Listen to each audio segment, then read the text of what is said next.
7 दिसंबर Bajaj housing finance ICICI securities देता है 125 का टारगेट, लेकिन इन्वेस्टर्स को मिलता है यहां पर बड़ा धोखा। दिसंबर 2025 में इस कंपनी में बहुत कुछ हुआ है। एक तो मार्केट एक्सपर्ट्स का बुलिश टारगेट, इन्वेस्टर्स को मिला डाउन ट्रेंड। दूसरा आता है आपका 2% का प्रमोटर स्टेक सेल, जो इतना बड़ा कंसर्न नहीं है, बट जो सिचुएशन कंपनी की है वहां ये कंसर्न बड़ा हो जाता है, क्योंकि बजाज हाउसिंग फाइनेंस के प्रमोटर्स ही 2% के आसपास की सेलिंग कर देते हैं अपनी होल्डिंग में से दिसंबर के महीने में, पहले ही हफ्ते के अंदर। क्वांटिटीज यहां पर आप चेक कर सकते हो। इस अपडेट को मैंने आपके साथ डिस्कस भी किया था उस समय। ये आपको वीडियो मिल जाएगा, लिंक डिस्क्रिप्शन बॉक्स में प्रोवाइड कर दिया जाएगा। लेकिन मार्केट एक्सपर्ट्स बोले शेयर में सेलिंग प्रमोटर की तरफ से दिसंबर में इतना कुछ हुआ। अब इन्वेस्टर्स की नजरें हैं 2 फरवरी 2026, 2 फरवरी 2026 को कंपनी के आएंगे क्वार्टर 3 के रिजल्ट्स।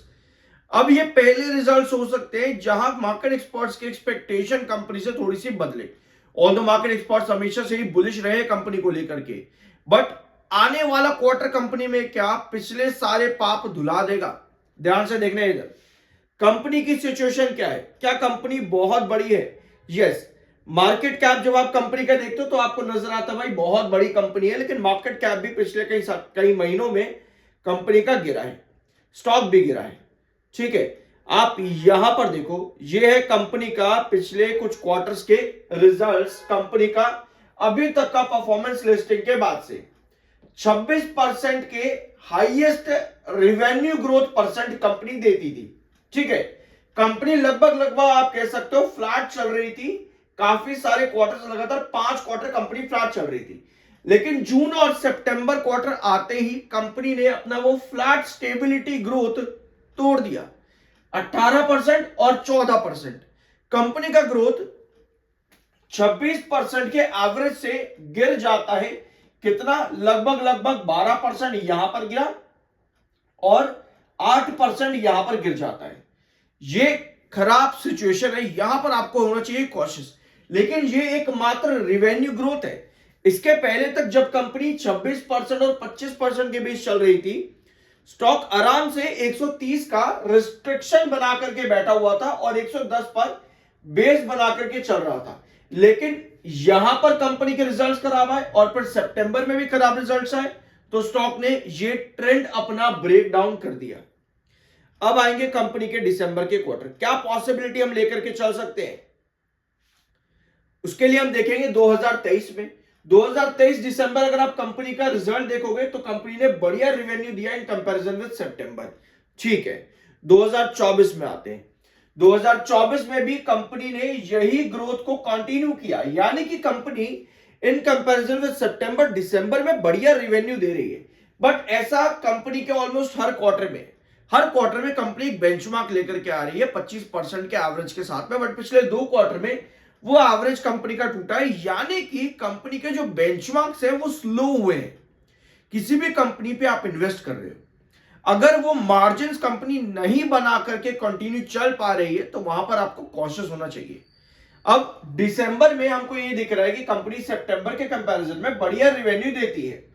अब बढ़िया कितना कंपनी दे सकती है? 2800 करोड़। फॉर एग्जांपल हम एक नंबर लेकर के चल लेते हैं यहां पर 2800 का। मान लो ये कंपनी ने रेवेन्यू दे दिया। अब ये कितना जंप है कंपनी का? 350 करोड़ का। ठीक है, 350 करोड़ का जंप आ जाएगा ईयर ऑन ईयर बेसिस पर। अब 350 करोड़ लगभग 2450 में कितना हो जाएगा?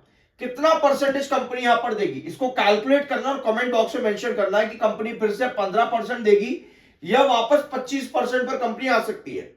अगर कंपनी 25% पर वापस से आती है तो हम पॉसिबिलिटी लेकर के चलते हैं कि हां, कंपनी अब की बार दिसंबर क्वार्टर के बाद हमको रिजल्ट में बढ़िया वापस से चार्ट पर ग्रोथ देके देगी।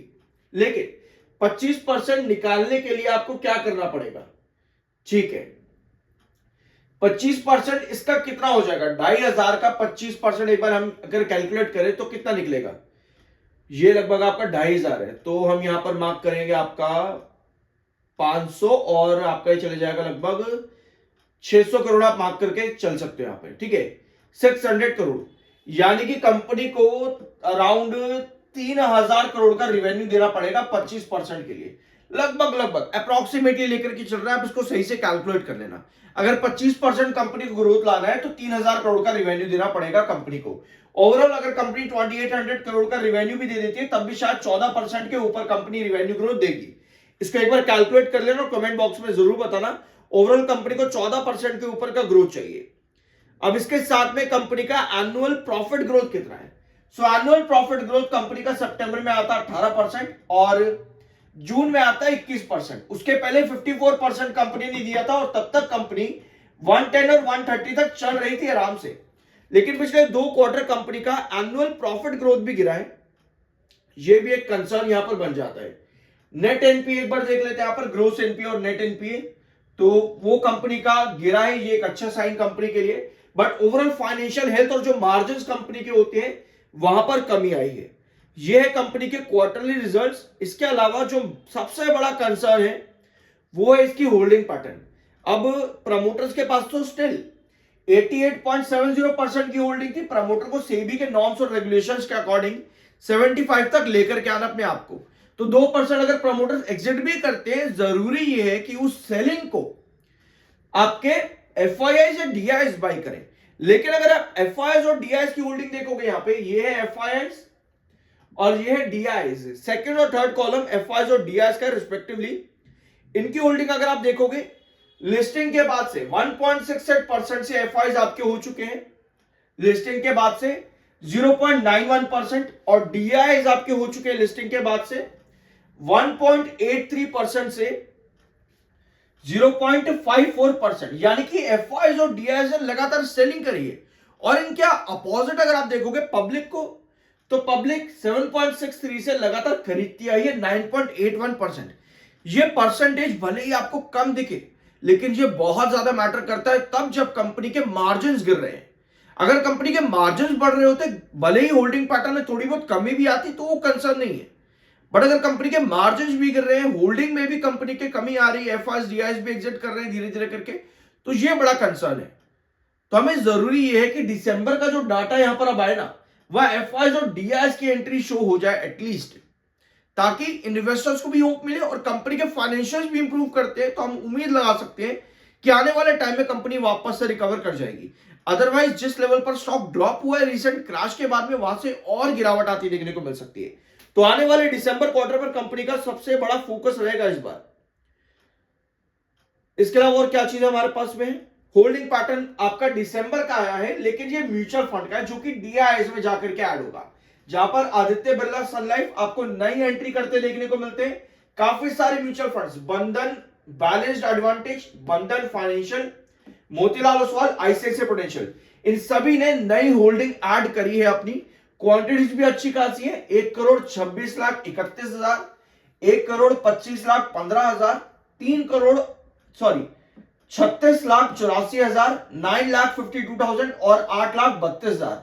ये आपकी नई एंट्रीज है म्यूचुअल फंड्स की इस कंपनी में। वेयर आज कुछ सेलिंग भी आई है, लेकिन सेलिंग इतना कंसर्न नहीं है क्योंकि अल्टीमेटली अगर हम ओवरऑल देखें तो ओवरऑल म्यूचुअल फंड्स ने बाइंग करी है। लगभग 61 म्यूचुअल फंड्स ने बाइंग करी है और 11 म्यूचुअल फंड्स ने सेलिंग करी है दिसंबर 2025 में बजाज हाउसिंग फाइनेंस में। और ये है टोटल क्वांटिटीज जो ऐड हुई है, 3,21,429 क्वांटिटीज ऐड करी है म्यूचुअल फंड्स ने। और टेक्निकली स्टॉक न्यूट्रल है, 39.7 का एमएफआई है, 31.1 का आपका आरएसआई है। न्यूट्रल टेक्निकल्स पर इस समय स्टॉक है। अब वापस अगर आपको इन्वेस्टर्स को रिकवरी चाहिए, जो आपके मार्केट एक्सपर्ट्स का टारगेट दिसंबर में बुलिश थे, वही वापस से चाहिए तो कंपनी को आने वाले क्वार्टर्स इंप्रूव करने पड़ेंगे। अगर यही कंपनी के मार्जिन्स लगातार ड्रॉप करते हैं तो एक बड़ा कंसर्न आने वाले टाइम पर भी कंपनी में रहेगा।